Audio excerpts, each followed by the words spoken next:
벌써 두 번째 주일을 맞이하게 됩니다. 하나님께서 이 땅에 하나님의 존재 그리고 하나님의 영광을 나타내시는 통로로 삼기 위해서 먼저는 아브라함의 후손인 이스라엘 백성들을 애굽 땅 종되었던 곳에서 구원해 내십니다. 하나님의 분명한 목적이 있었지요. 하나님이 존재하신다. 그리고 하나님이 통치하신다. 하나님이 영광받기 원하신다. 이 사실을 드러내기 위해서 이스라엘을 애굽 땅 종되었던 곳에서 구원해 내셨다. 애굽 땅은 세상을 예표하는 땅이라고 그럽니다. 하나님은 그 땅에서 그가 택하신 백성들을 구원해 내셨습니다. 이러한 이스라엘 백성들의 모습은 오늘 예수 그리스도의 이름으로 구원받은 우리 신약 시대의 성도들을 예표한다고 할 수 있습니다. 하나님의 거룩한 백성으로서 건강하고 거룩한 삶을 살기 위해서 우리도 우리의 그림자가 되는 이스라엘 백성들의 모습을 잘 배워야 합니다. 이스라엘 백성들의 모습을 잘 배워야 된다. 첫째로 하나님의 은혜로 이스라엘 백성들은 애굽 땅 종되었던 곳에서 구원을 받습니다. 그리고 홍해 바다를 건넙니다. 홍해 바다를 건너서 애굽과는 완전히 구별된 하나님의 거룩한 백성이 되게 됩니다. 이들의 이러한 모습 속에서 우리는 하나님의 거룩한 백성으로서 이스라엘 백성들을 통해서 우리의 구원이 완성되어지는 그런 모습을 볼 수 있어요. 자, 그런데 이것으로 이스라엘 백성들의 구원이 완성되었는가? 우리의 생각과는 달리 이스라엘 백성들의 하나님 백성으로서의 구원은 이미 완성이 되어졌지만, 그러나 여기서부터가 하나님의 거룩한 백성의 삶의 출발점이 된다는 겁니다. 여기서부터가 하나님의 백성의 출발점이에요. 이 일을 위해서 하나님은 그가 구원하시고 관계하신 이스라엘 백성들에게 하나님 자신을 알리시는 훈련을 시킵니다. 의도적으로 하나님은 이스라엘을 홍해 바닷가로 인도하시더니 모세에게 기도하기 위해서 홍해를 육지와 같이 가르셔요. 또 하나님께서 마실 물이 없어서 허덕이는 이스라엘을 위해서 나무가지를 꺾어서 던짐으로 죽은 물이 살아 역사하는 물로 바뀌게 합니다. 반석에서 생수가 쏟아지게 하기도 하셔요. 이 일을 통해서 이스라엘 백성들은 우리의 구원자이신 하나님이 창조의 주인이시고 전능하신 하나님이시구나, 이런 사실들을 이스라엘 백성들은 알게 되고 배우게 된 것입니다. 뿐만 아니라 하나님은 그 백성들에게 하나님 백성으로서 어떤 삶을 살아가야 할 것인가. 우리 예수 믿는 성도들 가운데도 오래 신앙생활 했으면서도 불구하고 하나님의 백성으로 사는 사람이 있고 하나님의 백성으로서의 사는 삶을 경험하지 못한 이런 성도들이 많이 있는 것을 볼 수 있어요. 하나님은 그의 백성들에게 구체적으로 하나님의 백성으로서의 삶에 대한 훈련을 광야 40년 동안 시키십니다. 저는 여기서부터가 구원받은 우리 성도들의 본격적인 신앙생활의 출발점이다. 본격적인 신앙생활의 출발점입니다. 우리의 구원은 우리가 예수님을 믿고 세례를 받는 순간에 이미 완성되었어요. 우리가 예수 믿는 목적이 예수 믿고 천국 가기 위해서 믿는 것이 아니라는 거예요. 우리는 이미 예수 믿어서 구원받은 하나님의 거룩한 백성이 되었습니다. 아멘. 하나님의 백성이 되었어요. 이미 우리의 구원은 완성이 되었습니다. 문제는 그 후에 하나님의 거룩한 백성으로 우리의 삶이 문제라는 거예요. 그 후에 우리의 삶은 하나님을 좀 더 깊이 알아가야 됩니다. 우리의 구원자 되신 하나님을 좀 더 깊이 알아가야 되고 하나님을 좀 더 깊이 체험해야 됩니다. 사도 바울이 자기의 모든 것을 다 배설물로 여기고 평생 하나님의 종으로 살았던 이유가 뭡니까? 하나님을 체험했기 때문에 그래요. 삼층천 하나님의 나라를 체험했기 때문에 이 세상의 모든 것들을 배설물로 여기고 하나님의 거룩한 백성으로 살았던 겁니다. 하나님을 더 깊이 체험해야 됩니다. 그리고 또한 하나님의 거룩한 백성으로 훈련을 통해서 우리는 어떻게 하면 하나님을 영화롭게 할 수 있을까? 어떻게 하면 하나님의 영광을 세상 가운데 나타내 보이는 삶의 열매를 맺을 수 있을까? 하나님을 좀 더 깊이 알기 위해서 힘쓰고 애쓰고 노력하는 성도의 삶이 되어져야 합니다. 이 훈련을 통해서 하나님과의 관계가 형성된 하나님의 백성들의 삶 속에 하나님이 살아 역사하시고 관계해 주시고 동행해 주시는 사실을 알 수가 있어요. 이 땅에 사는 모든 성도들은 영적인 싸움을 싸워야 할 자들입니다. 자, 우리가 하나님의 거룩한 백성으로 살기 위해서 끊임없이 우리를 미혹하는 것들이 있어요. 이런 것들에 대해서 철저하게 하나님의 말씀으로 자기를 쳐서 복종시키므로 우리는 하나님의 거룩한 백성으로 사는 삶이 영적인 싸움인 겁니다. 그런데 중요한 것은 하나님이 우리의 이러한 모든 처지를 다 알고 계신다는 겁니다. 저는 깜짝 놀랐어요. 요새 새벽에 요한복음을 우리가 묵상을 하고 있는데 거기에 보면 우리 예수님께서 나다나엘이라고 하는 사람이 예수님께 나오자 너는 참 이스라엘 사람이다. 그 속에 간사한 것이 없다. 예수님이 그렇게 말씀을 하셔요. 그러자 이 나다나엘이 아니 나를 언제 보았습니까? 네가 무화과 나무 밑에 있을 때 이미 너를 보았다. 우리 예수님께서 다 보고 계셨어요. 그가 하나님 앞에 구하는 기도의 소원도 다 듣고 계셨어요. 그리고 그에게 우리 예수님께서 평가를 해 주시는 겁니다. 나다나엘 뿐이겠습니까? 오늘 우리의 삶도 일거수일투족 하나님이 다 눈동자와 같이 살피신 줄로 믿습니다. 우리의 모든 것들을 다 하나님이 알고 계세요. 자, 그 하나님께서 그 백성들에게 원하시는 마음이 어떤 것인가를 구체적으로 보여주시는데 지난 시간에 말씀드렸던 대로 네 발에서 신을 벗어라. 네 발에서 신을 벗어라 라고 말씀을 하십니다. 이 말은 하나님께서 특별히 그 백성들의 삶 속에서 관계해 주시고 동행해 주시기 위해서 그 발의 모든 신을 벗어버리라고 말씀을 하는 것입니다. 온전히 하나님만을 의지하라고 하는 말씀이죠. 이런 하나님의 명령에 대해서 어떻게 반응하는가가 우리의 신앙생활이에요. 신앙의 연조가 오래되고 또 우리가 하나님의 거룩한 백성으로 산다고 하지만 우리가 또한 어떤 직분을 가졌다고 하지만 더 중요한 것은 하나님이 네 발에 신을 벗어라. 그리고 또한 너의 모든 것을 다 맡겨라. 그리고 내 자신의 모든 죄의 때를 벗어버리고 오직 하나님만을 의지하고 살아라고 했을 때 우리는 이런 하나님의 명령에 대해서 어떻게 반응을 하고 있습니까?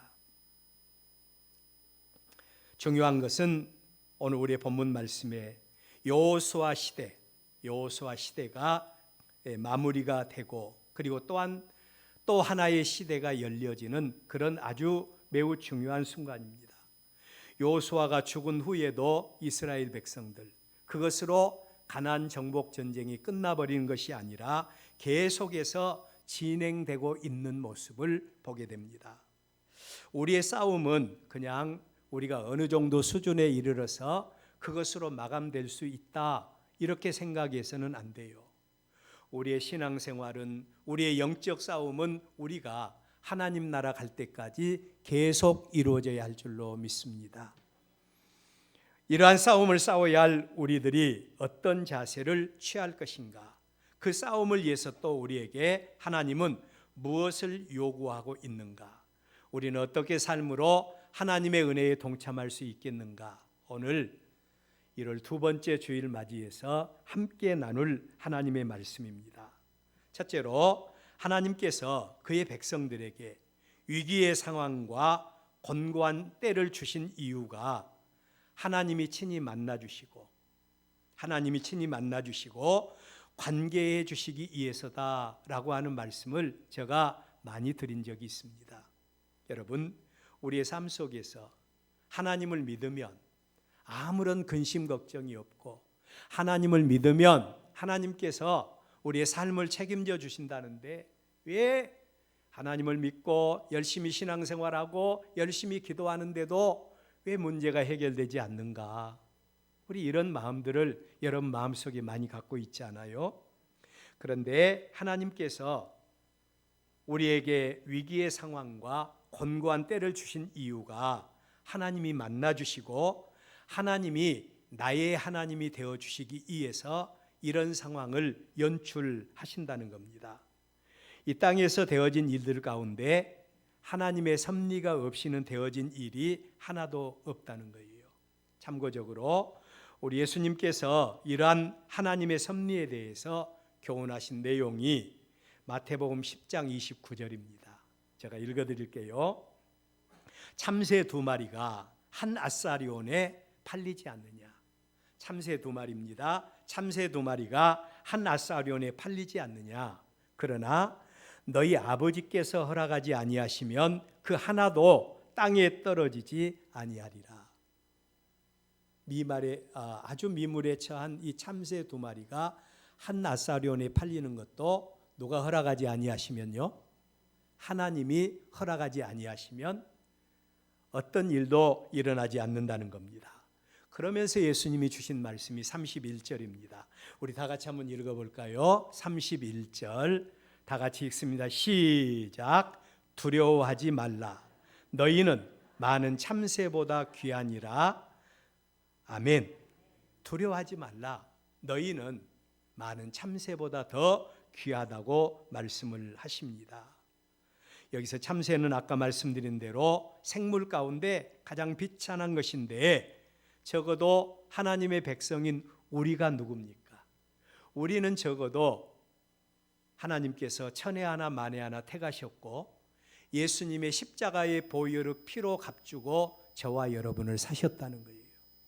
하나님이 우리를 부르실 때 우리를 그냥 도매금으로 우리 엘베델 교회 모든 성도들을 한꺼번에 부르신 것이 아니라 우리 한 사람 한 사람에게 관계해 주시고 우리 한 사람 한 사람에게 관심을 가지시고 그 하나님이 저와 여러분을 개인별로 부르셨다는 겁니다.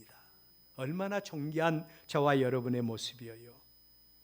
이 사실을 믿게 될 때 우리는 삶 속에서 임마누엘 하나님과 구체적으로 동행할 수 있고 우리는 성령의 열매를 맺는 이런 삶을 살아갈 수가 있다는 거예요. 자, 오늘 우리의 본문에 이스라엘 백성들의 모습을 봅시다. 그들은 아직도 가나안 땅을 점령해서 하나님 나라를 세워나가야 할 막중한 일들을, 숙제들을 지금 남겨놓고 있는 상태입니다. 그런데 그러한 이스라엘 백성들이 엄청난 사건을 맞이합니다. 그게 뭔고 하니 모세에게 버금가는 지도자, 가나안 정복 전쟁을 수행하기 위해서 하나님과 같이 여겨지던 여호수아가 죽게 되었다는 거예요. 하나님같이 의지하던 여호수아가 죽게 된 겁니다. 이스라엘 백성들에게는 엄청난 사건입니다. 그렇다고 가나안 땅에서 그들의 문제가 완전히 해결된 것도 아니에요. 하나님은 사람들의 생사화복을 주관하신 하나님이고 그 백성들에게는 아직도 여호수아가 필요로 하고 아직도 그들이 해야 될 일이 태산같이 많은데, 그러한 사실들을 누구보다 더 잘 알고 계신 하나님께서 이스라엘 백성들에게 왜 그런 문제를 허락하셨을까? 참새 한 마리가 땅에 떨어지는 것도 하나님의 섭리가 없이는 될 수 없다고 했는데 하나님의 백성 이스라엘이 이런 어려움을 당하고 있다는 거예요. 이런 위기 상황을 만났어요. 하나님 왜입니까? 생사화복을 주관하신 하나님이 여호수아의 생명을 연장시킬 수 없었습니까? 오늘 우리의 삶 속에서도 또 우리 교회 속에서도 하나님, 우리 교회는 이러이런 것들이 필요한데 왜 하나님은 이러이런 것들을 하나님께서 먼저 이렇게 떨어져 나가게 하셨습니까? 왜 이런 것들을 안 주십니까? 우리는 하나님의 거룩한 백성이라고 하면서도 이런 하나님을 이해하지 못할 때가 많이 있습니다. 하나님이 과연 살아계시는가? 하나님이 과연 우리의 삶 속에서 살아서 역사하시는가? 하나님이 진짜로 나를 사랑하시는가? 여러분, 우리의 삶 속에서, 우리 교회 생활 속에서 이렇게 이러한 모습들을 바라보시면서 의심스러워할 때가 여러분들 있지는 않았습니까? 여러분, 왜 하나님께서 이런 일들을 경영하실까요? 왜 이런 일들을 허락하셨을까요? 그 대답은 하나님께서 이렇게 말씀하세요. 내가 너희들의 하나님 되어주기 위해서, 내가 너희들의 하나님 되어주시기 위해서라고 말합니다. 하나님께서 친히 그 백성들의 삶 속에 깊이 개입하시기 위해서 하나님이 이런 일들을 허락하셨다는 겁니다. 저도 사람이기 때문에 여러 가지 힘들고 어려운 일을 만날 때마다 하나님을 향하여 이렇게 물어요. 이렇게 항의하는 기도를 드릴 때가 있습니다. 하나님 왜입니까? 라고 이렇게 물어요. 그럴 때마다 하나님은 저에게 이렇게 말씀하십니다. 내가 너의 인생 가운데 개입하기 위해서다. 내가 너의 인생 가운데 관계하기 위해서다. 라고 이렇게 말해요. 너는 나만 바라보라. 누구를 바라보라고요? 하나님만을 바라보라. 그리고 내게 부르짖어라. 하나님께만 부르짖으라고 말씀을 하십니다. 여러분, 고난 가운데서, 위기 가운데서, 그리고 또한 한 치 앞이 내다보지 않는 어려움 속에서 여러분은 무엇을 하십니까? 하나님을 경외하는 하나님의 백성이라고 한다면 하나님 앞에 우리가 항의할 수도 있지 않아요? 하나님 왜입니까? 물어봐야 되지 않습니까? 하나님께서 우리 가운데 역사해 주시기 위해서라고 말합니다. 이게 바로 하나님과 우리와의 사이에 교통하는 신앙생활이에요. 여러분, 고여있는 물이나 잔잔한 물은 썩게 되어 있습니다. 그 물이 썩지 않기 위해서는 물을 심하게 요동시켜야 되고 때로는 물을 흘려보내야 될 때도 있습니다. 그래야만이 물이 살아서 역사하는 물이 되는 겁니다. 우리의 믿음도 마찬가지죠. 이 일을 위해서 하나님은 그의 백성들의 삶 속에 곤고한 때와 위기 상황을 의도적으로 우리에게 허락하신다는 거예요. 환난의 때에 이런 하나님의 섭리를 기억하시고 문제를 하나님께 맡기시는 여러분들 되시기를 바랍니다. 어떤 성도들은 풀리지 않는 문제 속에서도, 고통 속에서도, 여러 가지 문제를 안고서도 하나님 앞에 기도하지 않는 성도가 있어요. 하나님 믿는 사람이에요? 하나님 믿는 사람입니까? 하나님이 내 인생 가운데 개입하시기 위해서 이런 일을 우리에게 맡기셨다고 하지 않아요. 두 번째로 하나님은 언약의 말씀과 함께 친히 하나님의 역사에 동참할 일꾼을 찾고 계신다는 겁니다. 하나님은 하나님의 말씀과 함께 친히 그 역사에 동참할 일꾼을 찾고 계신다. 여호수아가 죽은 후에도 하나님은 그의 백성들에게 가나안 정복 전쟁을 계속해서 수행할 것을 명령하십니다. 이러한 위기 상황 속에서 이스라엘 백성들이 그들이 할 수 있는 일이 무엇이었을까?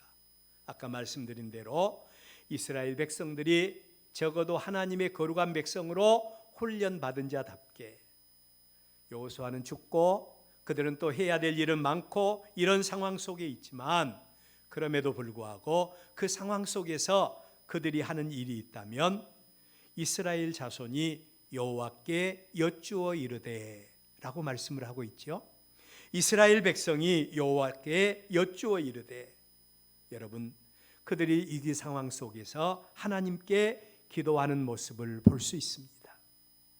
위기 상황을 잘 극복할 수 있었던 원동력이 무엇인가에 대해서 우리에게 보여주고 있어요. 오늘 우리 엘베델 교회 성도들이 기도에 힘쓸 수 있기를 바랍니다. 기도의 사람이 되시기를 바랍니다. 하나님을 신뢰한다고 하면서도 어리석은 아하스 왕과 같이 나는 기도하지 않겠다 이렇게 말하는 자가 되어서는 안 돼요. 살아계신 하나님은 그의 백성들의 기도를 절대로 외면치 않습니다. 그리고 그 백성들이 기도로 하나님께 나올 때에 그 백성들이 가야 할 길, 그 백성들이 해결해야 될 길, 그 백성들이 또한 부르짖는 모든 것들의 길을 하나님이 분명하게 제시해 주십니다.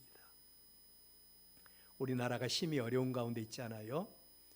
자, 이런 우리나라 여러 가지 형편과 처지에 대해서 앞날에 대해서 예언한다고 하면서 무속인들이 등장하고 또 무슨 또 절에 또 누구 스님이 또 어떤 나라 우리의 나라의 국운을 예언을 했다고 하고 이런 말들이 동영상에서 많이 떠돌아다니는 그런 모습을 볼 수 있어요. 여러분, 우리의 모든 문제의 해결자는 요 하나님 한 분밖에 안 계십니다. 하나님밖에 없어요. 하나님께서 우리에게 문제 주실 때 내가 너의 삶 속에 깊이 개입해 주기를 원한다. 내가 너의 삶 속에 역사하기를 원한다. 그래서 그 문제 주셨어요. 하나님의 백성이라면 문제를 놓고 기도해야 되겠지요. 여기 이스라엘 백성들이 하나님께 기도할 때 하나님은 두 가지 응답을 주십니다. 첫째로는 우리 가운데 누가 먼저 올라가서 가나안 사람과 싸울 것입니까? 라고 했을 때 하나님이 응답해 주십니다. 유다 지파가 먼저 올라갈 것을 명령하셔요. 여기서 우리가 기억할 말씀은 하나님의 언약의 말씀 속에는, 하나님이 우리에게 말씀하신 말씀 속에는 반드시 하나님이 살아서 역사하신다는 것입니다. 우리는 하나님의 말씀을 한 귀로 듣고 한 귀로 흘러버리지요? 아니에요. 지금 증거되어지는 말씀 속에는 하나님이 살아계시고 또 하나님이 살아계실 뿐만 아니라 하나님께서 그 말씀에 대해서 책임져 주신다는 거예요. 그 말씀에 대해서 책임져 주셔요. 아멘. 책임져 주십니다. 그 하나님께서 이 여호수아의 이스라엘 백성들의 기도 소리를 들으시고 말씀하세요. 유다 지파가 먼저 올라가라 라고 말씀하셨고, 두 번째로는 내가 만군의 하나님이 이 땅을 그의 손에 넘겨주셨다. 유다 지파가 순종하여 하나님의 말씀을 의지하여 나갈 때, 그 백성들에게 올라갈 때 하나님이 그들을 유다 지파 사람들의 손에 넘겨주셨다고 말씀을 하고 있습니다. 이런 말씀을 다른 말로 하면 사명이라고 그럽니다. 만군의 하나님께서 그의 역사를 이루기 위해서 유다 지파에게 이 큰 사명을 맡기신 거예요. 그렇다면 이제 하나님의 입장에서는 내가 너를 나의 도구로 사용하기를 원한다 말씀하셨는데, 이 사명을 맡은 자로서 유다 지파 사람들은 어떠했는가? 유다 지파 사람들의 입장에서 생각해 볼 때 어떤 마음이었겠어요? 엄청난 부담이겠죠. 여러분, 그들은 한 치 앞도 내다볼 수 없어요. 가나안은 크고 견고한 도성과 또 그 성에 살고 있는 사람들은 아낙과 아르낙 족속들이 살고 있어요. 심지어 이 일을 위해서 목숨까지 걸어야 되는 그런 상황이 올 수도 있는 겁니다. 하나님의 명령에 대해서 여러분은 어떻게 반응하세요? 이처럼 하나님의 일은 생명을 건 순종과 헌신이 요구될 때가 있습니다. 하나님께서 우리에게 나는 너가 필요하다, 하나님의 몸된 교회를 위해서 나는 너가 필요하다라고 말하실 때 우리라면 어떻게 반응을 하겠습니까? 참고로 요나서에 나오는 요나 선지자를 우리 한번 보십시다. 하나님이 요나 선지자에게 이렇게 말씀하세요. 니느웨 성이 죄와 악이 간영하여 내가 그들을 심판하려고 한다. 그런데 하나님은 그들이 망하기를 원치 않는다는 겁니다. 그래서 나는 너를 니느웨 성으로 보내기를 원한다. 그러니 너는 니느웨 성으로 가서 나의 그러한 계획을 알려서 그들로 하여금 회개하고 심판을 면하게 해라 라고 하는 사명을 요나 선지자에게 맡겨요. 요나 선지자에게 맡겨진 사명이 얼마나 크고 얼마나 귀한 사명입니까? 사람을 살릴 수도 있고 죽일 수도 있는 그런 사명 아니겠어요? 여러분, 그럼에도 불구하고 요나 선지자는 어떻게 반응을 했습니까? 하나님의 말씀에 대해서 불순종하는 반응을 보였죠. 하나님의 뜻을 어기는 겁니다. 하나님은 오늘도 그가 택하시고 그가 천에 하나 만에 하나 구원하여 세우신 우리 성도 개개인 개인에게도 하나님의 역사와 하나님의 교회와 하나님 나라를 위해서 우리에게 사명을 맡기시기를 원하세요. 사명을 맡기시기를 원하십니다. 너희 교회를 위해서, 너희 나라를 위해서 내가 이러이러한 계획들을 가지고 있다. 하나님이 말씀하신 거예요. 내가 이런 계획들을 가지고 있다고 말씀하시고 그리고 우리에게 귀한 사명을 맡기십니다. 네가 꼭 필요하다고 말씀을 하십니다. 여러분이라면 이 사명에 대해서 어떻게 반응하시겠습니까? 오늘 우리의 본문에 하나님의 역사를 위해서 지명받은 유다 사람들의 모습을 보십시오. 그들은 분명히 이 싸움에서 우리는 역부족이다, 우리가 가나안 사람들을 대적하기가 힘들다, 그래서 그들은 내 힘으로 되지 않는 일들을 생각하면서 시므온 지파 사람들에게 우리 일 도와주라, 그러면 우리 일 마친 다음에 내가 너를 돕겠다 그러면서 합력하여 하나님의 몸된 교회를 위해서 우리 함께 해보자 라고 하면서 하나님의 나라를 위해서 애쓰는 이 하나님의 말씀에 대해서 순종하는 유다 지파 사람들의 모습을 보게 됩니다. 하나님의 말씀을 그냥 흘러서 듣는 것이 아니라 내게 주신 사명인 줄 알고 그 사명을 감당하는 유다 지파의 모습이에요. 자, 여러분, 사명에 대한 순종과 헌신을 통해서 나타나는 하나님의 놀라운 역사의 모습을 우리의 본문에서 볼 수가 있는 겁니다.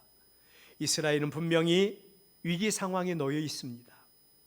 그들의 영적인 지도자 여호수아가 죽었습니다. 지금까지 그들은 하나님의 위대한 종 여호수아의 지도를 받으면서 여기까지 인도함을 받았습니다.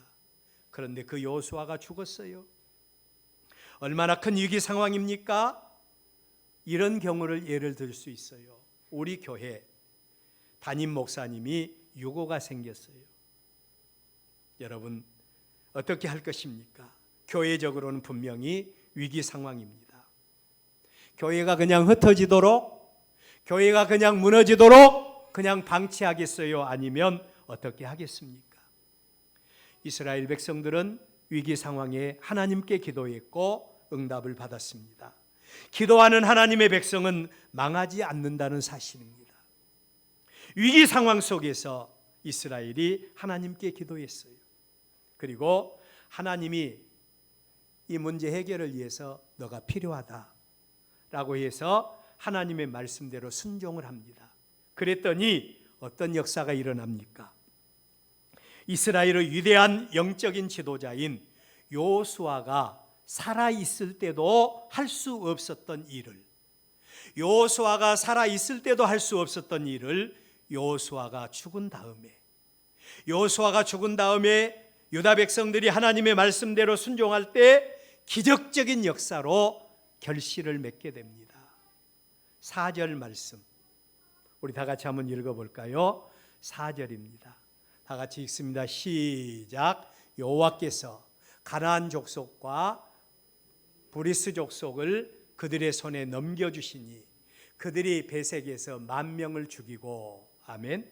계속해서 이어지는 말씀이에요. 자, 여러분, 어떤 역사가 일어났는고 하니 순종할 때 기적의 역사가 일어납니다. 하나님께서 가나안 족속과 브리스 족속을 그들의 손에 넘겨주었던 겁니다. 사람의 생각으로 할 수 없죠. 목사님, 나 그 일 감당할 수 없어요. 감당할 수 없을 것 같죠? 우리가 분명히 말씀드릴 수 있는 것은 문제를 주시고 네가 필요하다고 말씀하신 하나님은 감당할 수 있는 힘까지 주실 줄로 믿습니다. 이게 바로 하나님의 일이에요. 이게 하나님의 역사입니다. 순종이 있는 곳에 하나님은 역사하십니다. 하나님은 오늘 또 그가 피로 값주고 구원하신 그의 백성들을 향해서 분명하게 말씀하세요. 내 교회를 너희들에게 맡긴다고 말합니다. 맡긴다고 말하셔요. 나는 너희들이 감당해야 할 일이 얼마나 중요하고 얼마나 힘든 일인가를 잘 알고 있다. 하나님 다 알고 계시지 않아요? 참새 한 마리가 떨어지는 것도 하나님이 간섭하시는데 하나님의 몸된 교회를 하나님께서 그냥 두시겠느냐는 말씀이에요. 그래서 내가 너희들에게 임마누엘로 함께하마 나의 역사를 위해서 너희들이 필요하다고 말씀을 하십니다. 어떻게 반응하시겠습니까? 불순종하면 하나님의 역사를 맛볼 수가 없어요. 믿는다고 하면서도 세상과 적당히 타협하는 삶 하나님이 절대로 원치 않습니다. 역사하지 않아요. 불순종하면 나도 망하고 모두 다 망하는 것입니다. 그러나 순종하면 하나님이 기적적으로 역사해 주십니다. 제가 마지막으로 결론적으로 어떤 목사님이 새 덕담으로 후배 목사님들에게 남긴 한마디 말씀을 드리고 마치려고 그래요. 제가 들었던 이야기입니다. 우리나라 제일 큰 교회를 담임하셨던 어떤 목사님이 은퇴를 하시고 이제 노인 요양원에 계시는데 후배 목사님들이 찾아가셨어요. 목사님, 새해를 맞이했는데 우리에게 덕담 하나 남겨줄 수 없습니까? 라고 물었을 때 목사님이 한참을 생각에 잠기시더니 아주 어렵게 이렇게 대답을 하시더라는 겁니다. 목사님들 예수님 잘 믿으십시오. 목사님들 예수님 잘 믿으십시오 라고 하시더라는 거예요. 여러분, 목사님들이 예수님을 모르시겠어요? 목사님들이 예수님을 믿지 않고 목회하겠습니까? 그럼에도 불구하고 예수님 잘 믿으라고 당부를 하더라는 것입니다. 우리는 예수님을 잘 믿고 있습니까? 하나님은 오늘 또 우리를 하나님의 도구로 사용하기를 원하십니다. 하나님, 누구를 사용하시겠습니까? 너를 사용하기를 원한다고 했을 때 시험에 들 것이 아니라 믿음으로 순종하는 여러분들 되시기를 바랍니다. 하나님, 내가 여기 있습니다. 마음껏 사용하여 주십시오. 이 시대에 하나님의 역사를 위한 도구가 되겠습니다. 하나님의 종이 되겠습니다. 다짐하는 저와 여러분들이 되셔서 하나님의 말씀이 우리의 삶 속에 능력으로 역사할 수 있기를 주의 이름으로 축원합니다.